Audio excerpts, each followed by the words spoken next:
So, I think you can start. Should I introduce you? No, I was just going to say, thank you for that incredible introduction. I don't think Do you need an introduction? Okay. No, that's okay. From a Bulgarian, I'm not so sure I want it. Okay, that's the case. So welcome everybody on this very unique and unusual event that we have the honor to have Professor Yale Patt here with us, and he would like actually to give the lecture on the beach, but there is too much distraction, and since everybody would like to go in the water, we decided to sit here under the shade, very close to the water indeed, and listen to what... You think they're in the mood for a serious lecture? I'm sure they're in the mood for a serious lecture. So the reason that I'm doing this is in honor, I refuse to say in memory, in honor of Stamatis, who wanted to have a lecture on the beach since he first started this conference, and he could never find anyone foolish enough to agree to give a lecture on the beach. And I kept telling him, he'd say, you must come to SAMOS. I said, next year I'll come to SAMOS. We have lots of time. Unfortunately, I was wrong. As usual, he was right. And this is my first trip to SAMOS. And in his honor, then Gosha, not Gosha, Gosha is the way the Russians say it, Gosha, asked me if I would give the lecture on the beach. I said, for Stamatis, absolutely. So it's a critical lecture. I decided that I could talk about multi-core and all the stupidity associated with multi-core these days, but I don't think that this is the right environment for it. Although, if anybody has questions, and in fact, I'd like to encourage interaction. Giannis, who's really milking this cow, says we have about 40 minutes to chew up before he has the dinner ready, or the lunch, and he can't decide whether it's lunch or dinner. If you're from Sweden, it's dinner, and if you're from Spain, it's an early lunch, so, or something in between. So I thought that also, in honor of Stamatis, Stamatis was very critical, but at the same time, he would do it with good humor. I am also critical, but I don't have good humor. So, if you are watching us, you'll have to forgive me for being harsh when I'm harsh.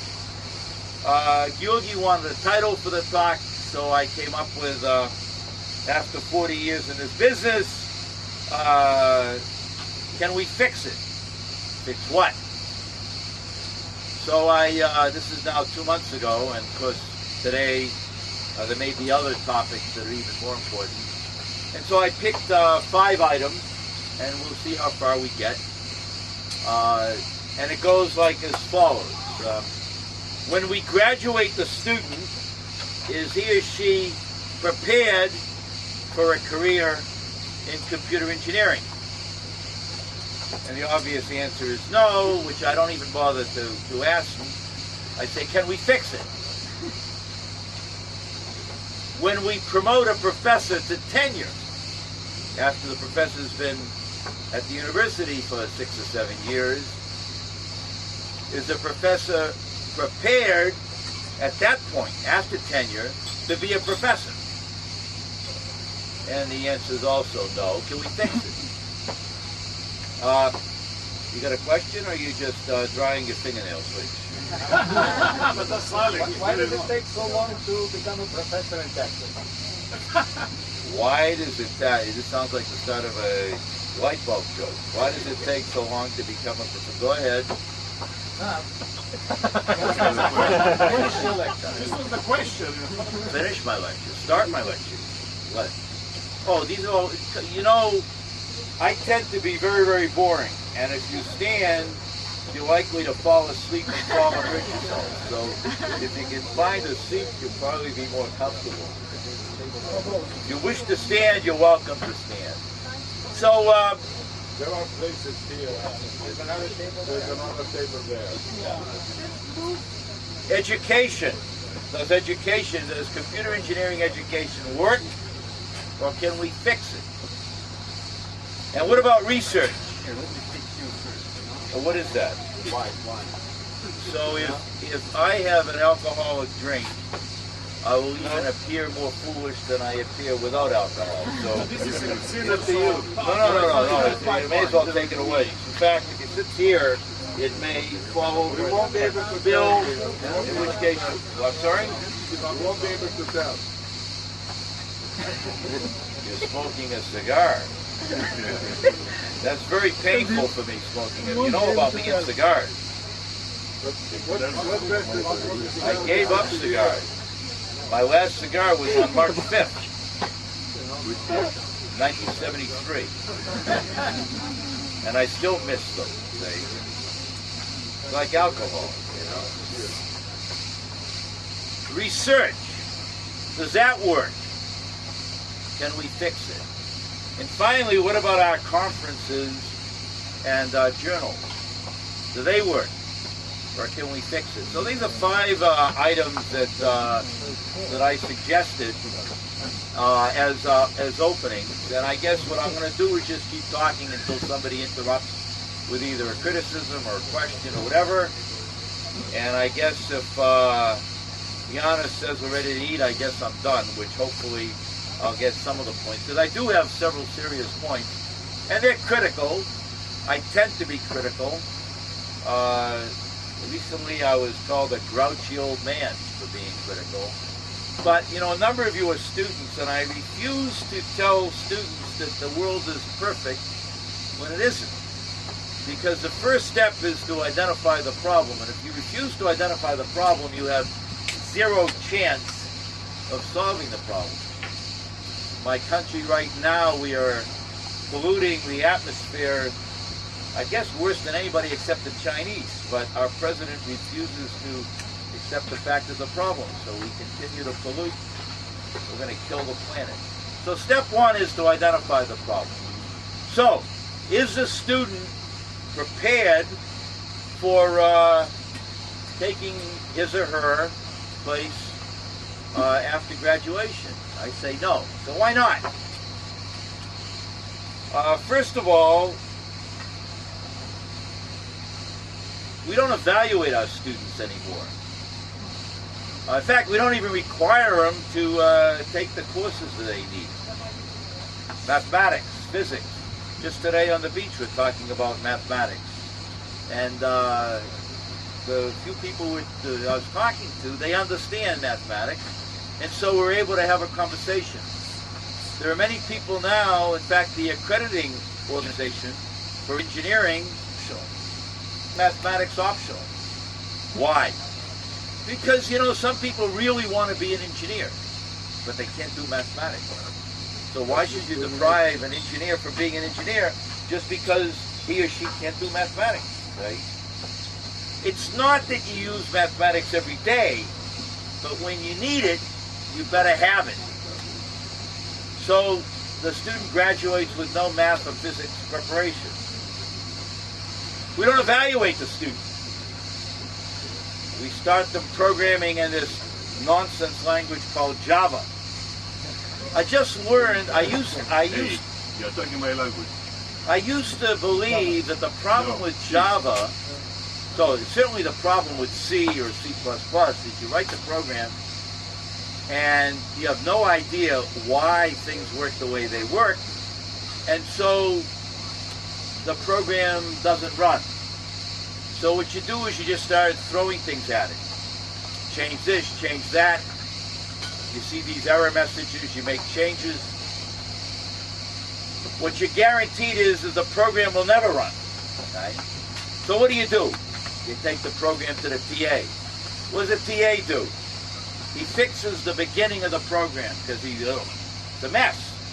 So he fixes the first half of the program and he hands the program back to you and says, now you finish it. So what do? You take the program to the other TA.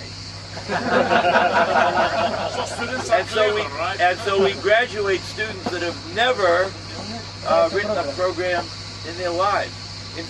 What's a TA? Huh? What's a TA? Is that an Americanism, TA, or this is it's a universal? No? It's an Americanism, okay.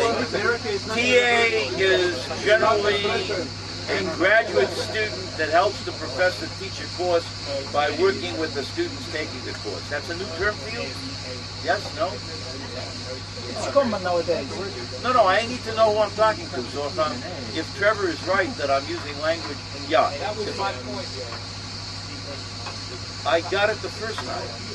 But the point is, was your point accurate? See?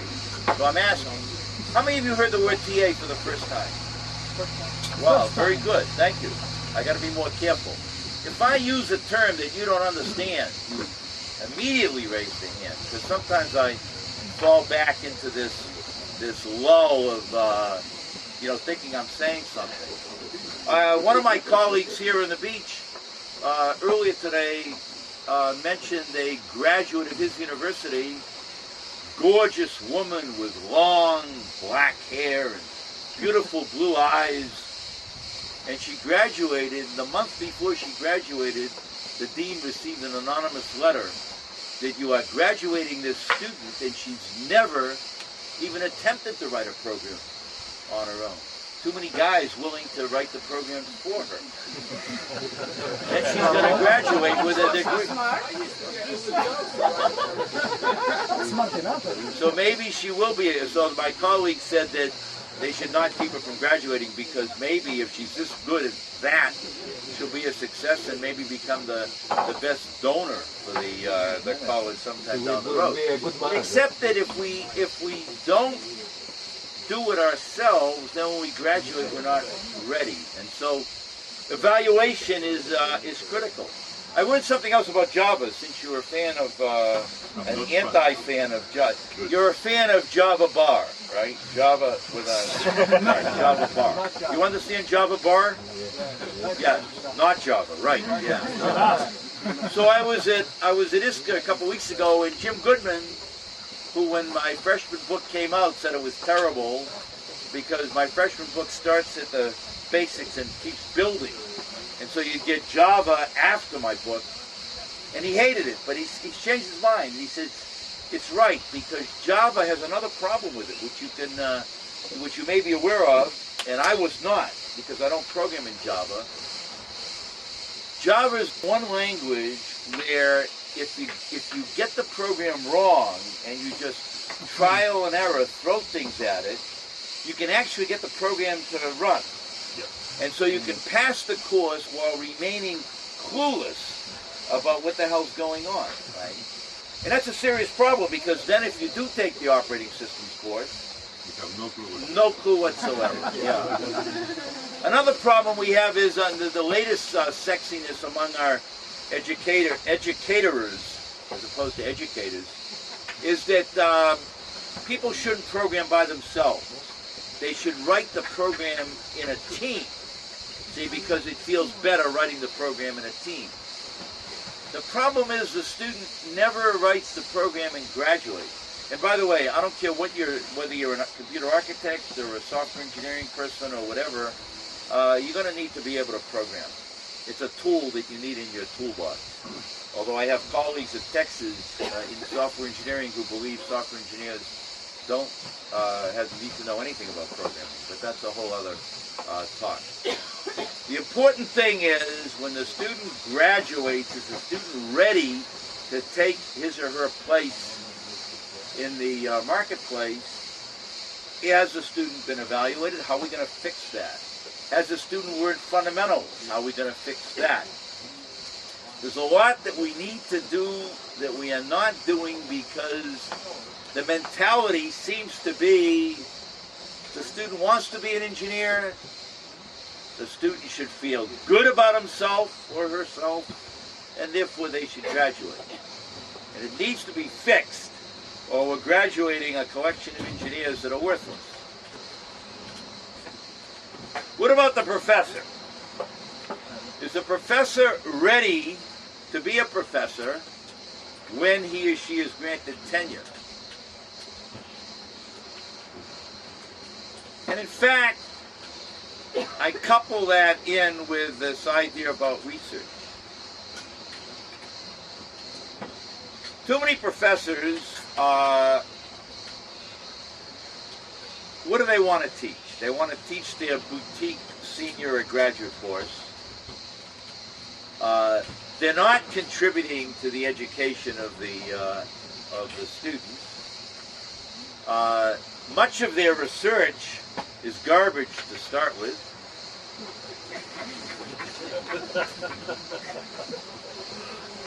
Is it a good idea that they should be doing research?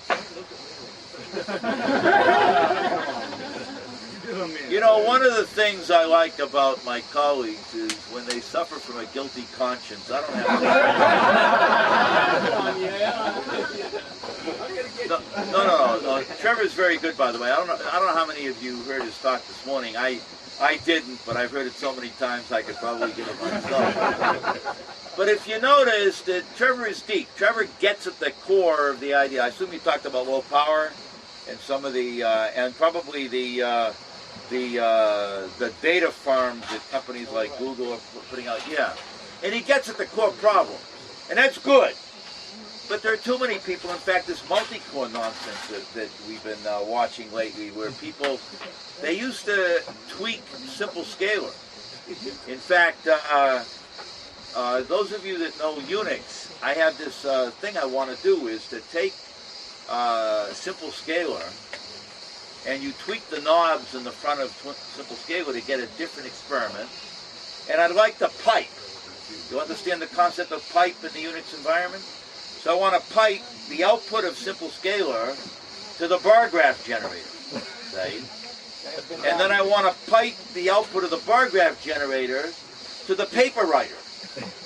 And then I want to pipe the output of the paper writer to the program committee, which will automate. So you can tweak the knobs, the next thing you get the report back from the program committee as to whether your paper was accepted or not.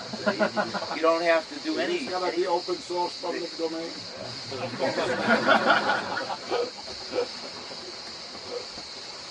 thought this had already been done at Illinois and Wisconsin, Texas. I am only a professor. I cannot speak for all the hires that the University of Texas has made. Simple Scalar had a bug in it for years. I'm going to send you that, right? Huh? I'm going to send you that paper. Yeah. I keep the game. So much to do this.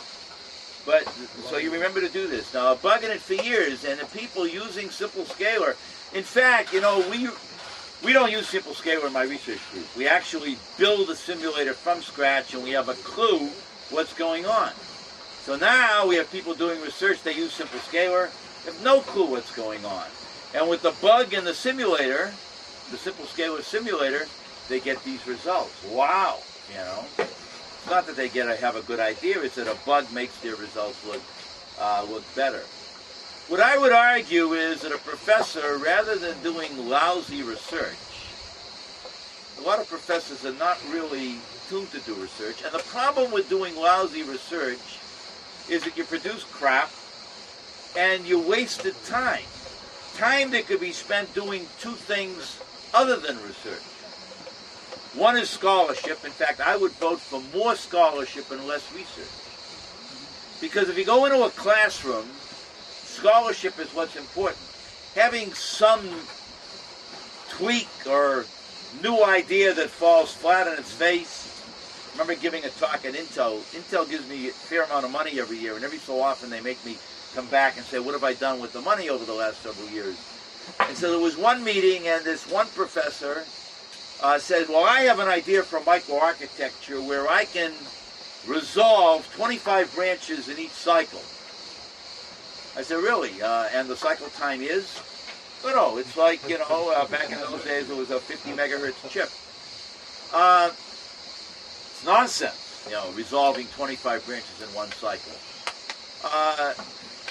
But he was able to produce papers with this nonsense. In fact, the next speaker was Guri, and Guri got up and he was furious, livid, and he said, I'm going to tell you about our research, which has a chance of actually producing some ideas within the next 10 years. So there's a lot of research that is You know, in fact, I remember one paper, what I really wanted to write on the review was continue to do research, but do us a favor when you get the paper done, just put it in the wastebasket. You know, don't make us read it and evaluate it. There's nothing there. The problem is that if you're doing that bad research, you're taking time from doing two things that are good. One is scholarship, understanding the material that you're teaching. And in fact, not letting the introductory courses be taught by the incompetents who don't know anything. The more senior the professor, the more you should be teaching the freshman courses. And you should be doing the scholarship so that you understand and you can provide the insights into those courses. And the other thing you could be doing, if you're not doing research, is when the summertime comes. You know, summer, you don't teach classes, you do research. You do garbage. How would it be if instead of doing garbage research, you took a job in industry for the summer? And you actually learned what some of the real problems are, and you got the insight, so when you go back to the campus in September, you can actually teach from a much better perspective. So what I would argue, you know, is the professor ready to be a professor when he or she is granted tenure? Unfortunately, no. Because in most universities, you're not measured on how good a teacher you are before tenure. You are measured on how many papers you turn out. So, better turn out papers, regardless how bad those papers are. I would argue if you spent your time teaching and understanding what you're teaching, and you spent your time in industry learning what it is that we're training these people to get involved with, then, by the time you got tenure, you'd be ready to be a professor. Of course, that flies in the face of this, you know, cockamamie tenure policy that we have at most universities, but I think that's a mistake, right? And what's wrong with research? Too many people are tweaking. Too many people are jumping on that latest bandwagon. Today, it's multi-core. You know, what do the multi-core people say? You know, ILP is dead. ILP's not dead. They point to, look, we double the number of transistors on a chip every 2 or 3 years. Lots of resources to produce higher performance chips, but we don't get the higher performance chips. We get diminishing returns. We double the transistors, we get 5% maybe if we're lucky in the chip. The ILP is dead. ILP isn't dead. What's going on is we're not using the transistors properly. We're making the L2 cache bigger and bigger, which provides performance 5%. Maybe we should be doing other things with these transistors. But it's easier to say ILP is dead. From now on, we're doing chip multiprocessor. Why? Because we have so many transistors on a chip, we can't do a serious design of a single core, so we do multiple cores. You know, we now have more than 1 billion transistors on a chip. 1 billion transistors, each core takes 50 million. I can either make a core take 1 billion, which is hard, or I can say, you know, 50 million is good enough. And I remember in the 2nd grade, I learned this thing called division. 1 billion divided by 50 million is 20. So I go 1, 2, 3, 4, 1, 2, 3, 4, 1, 2, 3, 4. I get 20 cores. I've used up my 1 billion transistors. The problem is solved. I've got a chip with 1 billion transistors. The problem isn't solved. What I've got is now 20 cores in search of a problem that'll admit that level of parallelism. I'm not suggesting a multi-core is a bad idea. What I am suggesting is jumping on the bandwagon and saying ILP is dead because of the diminishing returns. It's wrong. It's not dead. We put accelerators on the chip, we'll improve performance. There are a number of things we can do, but it's easier to jump on the bandwagon. So I would argue that if you're good at research, and if you can really be creative, then fine, you should be doing research. And if you're not, Tweaking, simple scalar, jumping on the last bandwagon, not a good idea. Much better to take a job in industry during the summer, study more scholarship so you can give insightful lectures, address the undergraduate courses and say, why is it that the kid isn't learning? I would argue that if the faculty who understand, and not all faculty understand, but if the faculty understand the damage that Java is doing, we would just stop teaching Java in the freshman year. It's a disaster. Yeah, go ahead. No, Yeah, well, good. So I'm preaching to the choir in some sense. Yeah, so those are my bullets on what we need to do about students in the education process. More math, more physics, statistics, more fundamentals. Yeah, go I have ahead. a question. So I have a colleague who is also teaching, yeah, and his position is these students nowadays, they are lazy, lots of them are not gifted enough to study, so why should I waste my time? If I have a class of 80 people, and if 4 of them are intellectually appropriate, I'm happy. So what's your opinion on that one? So should the teacher spend more time, That or... he should take a job in a research factory and do research in a research faculty and leave the teaching to people who don't have that attitude. First of all, it's not true that the students are lazy. Sure, some students are lazy. Motivated. Huh? They're not They're motivated. absolutely not motivated. Now, how do you motivate it? Give me an example. When I was in the 9th grade, now in the U.S., in the 9th grade, I have 10 minutes. Okay, as I said, I can go for 2 hours. I already told Giannis I can go for 2 hours. He said, no, go for 45 minutes. When I was in the 9th grade, so in the U.S., you teach a course called Algebra 1 in the 9th grade. It's very simple algebra. 5x plus 7 equals 10. You know, solve for x. 2y minus 15 equals 3. You solve for y. And the teacher, my 9th grade teacher, in fact, she impresses me to this day. The wife of a Lutheran minister, I would have thought she would have been more, abiding by the rules. She assigned the class 50 of these things for homework. And the next day, you're supposed to turn them in. What do you got? Ouzo? If I drink ouzo, There's only 10 minutes will left. say much better things. Whoa. Giannis, you have to understand. When I want your opinion, I'll give it to you. I'm sorry I interrupted, but I know you talk so nice and everybody's listening to you as a festival as they respect. And I have to tell you one thing. I have never been to school.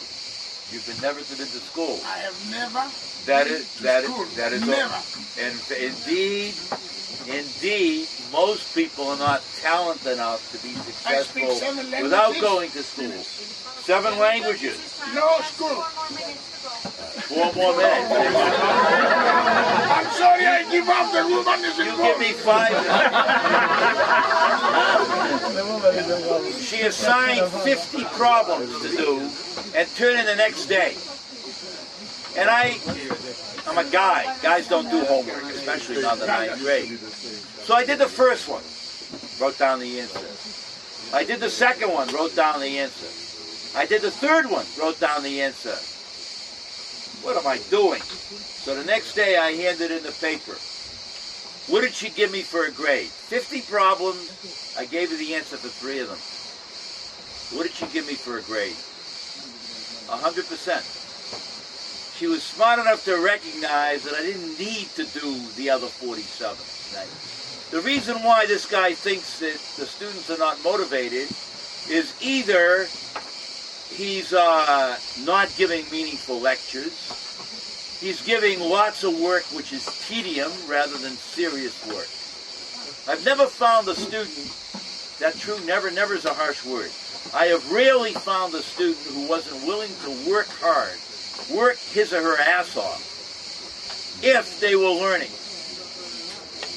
This business of lazy students, I don't buy it. And I see my experience in the university. I don't buy it. I just got through teaching my graduate course, and my evaluation is up here someplace. And the students are also asked to rate the workload in the course. And you get excessive, heavy, neutral, light, or workload, question mark, you know. 92% rated as excessive. But yet they take the course. Why? Because they're learning. So I don't buy that.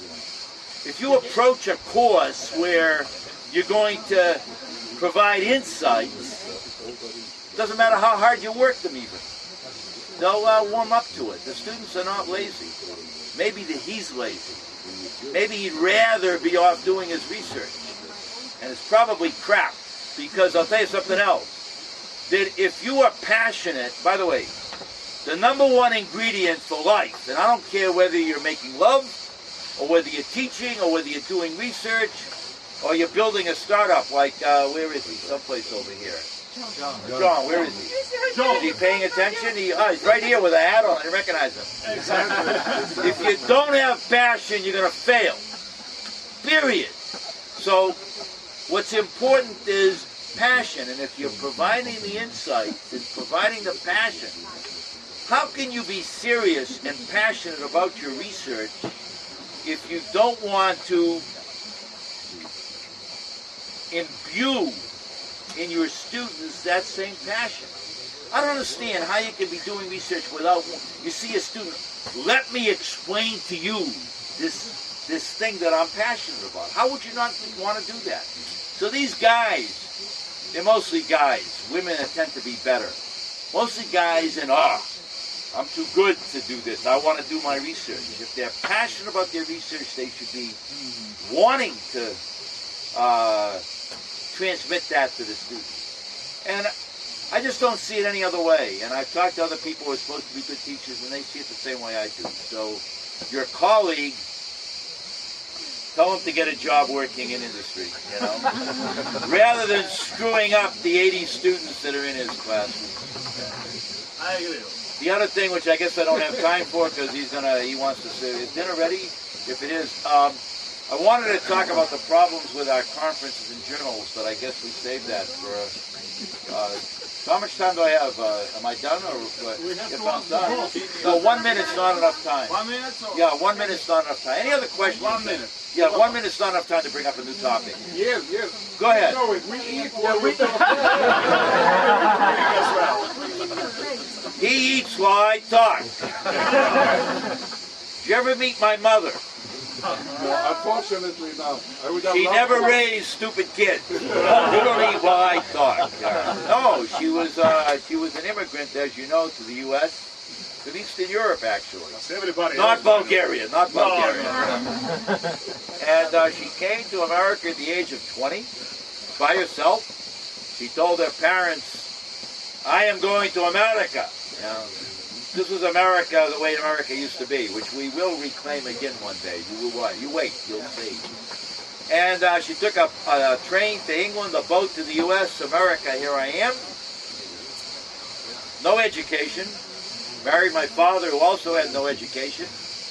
Raised 3 kids. I'm the oldest. All 3 went to college. It was not a debatable issue, you know. And with me, it was tough to go to college because I was in trouble with the administration from day one. So actually, I want to know something. So one thing that Stamatis and I never talked about. When he was a kid, was he in trouble also all the time? What do you think? He was too smart. Primary school he did Malabar, and from the age of 11 he did everything alone. Everything alone. But he didn't get in trouble with the administrators. So in that sense, he was always smarter than kind of. Good. Because he was the best student. He was not allowed to have the flag, so he was in a fight. He was the best student, but he wasn't given the So I had the same experience. You know, they wouldn't give me the honor because I was a troublemaker. I'll tell you my favorite story of me as a troublemaker. We would never tell. Because I only have a half a minute left. Yeah. I was in high school, and a public library was across the street from the high school. And we would go into the library after the school was over, in the middle of the afternoon, ostensibly to study, but really to pick up chicks, you know. And we would talk. and the librarian would come over and say, "Shh, quiet, you're in a library." And we would continue to talk, and finally she said, "Leave now." And we said, "But we're studying." So I said, "Okay, we'll leave." And there were about 12 of us sitting around the tables. Now, I don't know about in your country, but in my country, the tables in the library are made of this very exactly. So they weigh a ton. So what do you think I did? I said, "Guys, lift." And we took the table and we just carried it out of the library and put it on the front lawn. Which they wrote up in the newspaper the next day. They didn't offer me the flag either. So anyway, we've had fun.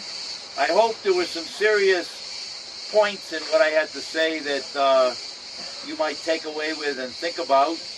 It does run contrary to the conventional wisdom, as often my thoughts do, but we've got a couple of systems that are broken. People standing in front of classes where they don't give a damn or they are clueless about providing insights. Students who are graduating without being able to be effective. And I guess as I start to approach middle age, I would like to... From which direction? It doesn't matter. Did I interrupt you this morning? Yes, I know I was sound asleep, but that's why. So I'm hoping we can do something to change it, because I see these as a very serious problem. And the dinner or lunch, as you call it, is being served. And now I can drink the ouzo. Thank you very much.